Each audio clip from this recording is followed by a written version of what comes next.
S Sudhakaran ഇപ്പോൾ മാധ്യമങ്ങളെ കാണുകയാണ്.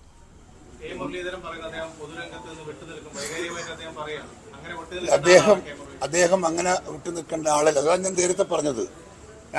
ഞാൻ നിങ്ങളുടെ തുടക്കത്തിലേ പറഞ്ഞില്ലേ, മുരളിയുടെ കാര്യം അങ്ങനെ പറയേണ്ടതല്ല, അങ്ങനെ ആലോചിക്കേണ്ട കാര്യമല്ല. മുരളീധരൻ ഈ പാർട്ടിയുടെ എല്ലാമാണ്.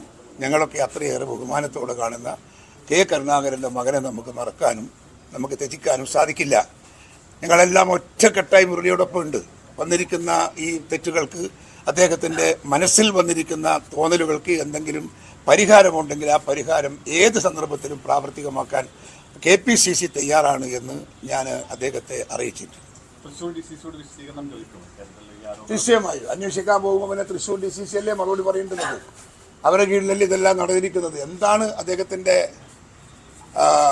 അദ്ദേഹത്തിൻ്റെ മനസ്സിന് സംഭവിച്ച പ്രശ്നം എന്താണ് എന്നുള്ളതാണ്, പരാതി എന്താണ് അദ്ദേഹത്തിൻ്റെതെന്ന് കേട്ടാലേ നമുക്ക് ഇത് ആരോടാണ് ചോദിക്കേണ്ടത്, ആരോടാണ് പറയേണ്ടത് എന്നതിനെക്കുറിച്ച് മനസ്സിലാക്കാൻ നമുക്ക് സാധിക്കും. അതിനുവേണ്ടി അദ്ദേഹത്തെ ഞങ്ങൾ കാണുന്നുണ്ട്. അദ്ദേഹത്തെ കണ്ട് സംസാരിക്കും. അദ്ദേഹം എന്ത് വില കൊടുത്തും അദ്ദേഹത്തെ പാർട്ടിയെ നിലനിർത്തി കൊണ്ടുപോകാനുള്ള തീരുമാനമായിരിക്കും കേരള പ്രദേശ് കോൺഗ്രസ് കമ്മിറ്റിയുടെ തീരുമാനം എന്ന് മാത്രം ഞാനിപ്പോൾ പറയുന്നു.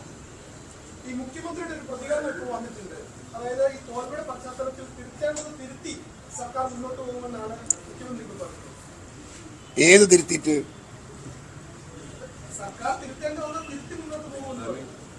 അല്ല, ഏത് സർക്കാർ?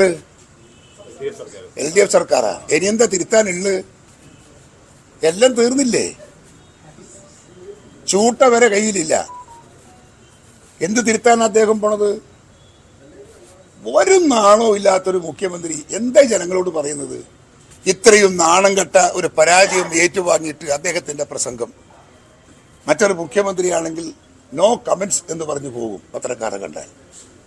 എന്ത് പറയാൻ അദ്ദേഹത്തിന് അർഹത, അവകാശം?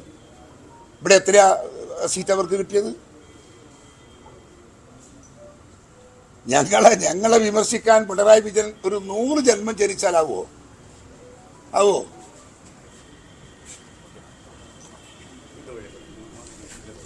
കെ മുരളീധരനെ അനുനയിപ്പിക്കുമെന്നാണ് കെ സുധാകരൻ പറഞ്ഞത്. അദ്ദേഹവുമായി സംസാരിക്കും, എന്താണ് അദ്ദേഹത്തിന്റെ ബുദ്ധിമുട്ട് എന്നുള്ള കാര്യം ചോദിച്ച് മനസ്സിലാക്കുമെന്നും കെ സുധാകരൻ പറയുകയാണ്. സംസ്ഥാന സർക്കാരിനെതിരെയും മുഖ്യമന്ത്രിക്കെതിരെയും അദ്ദേഹം വിമർശനം ഉന്നയിക്കുകയും ചെയ്തു.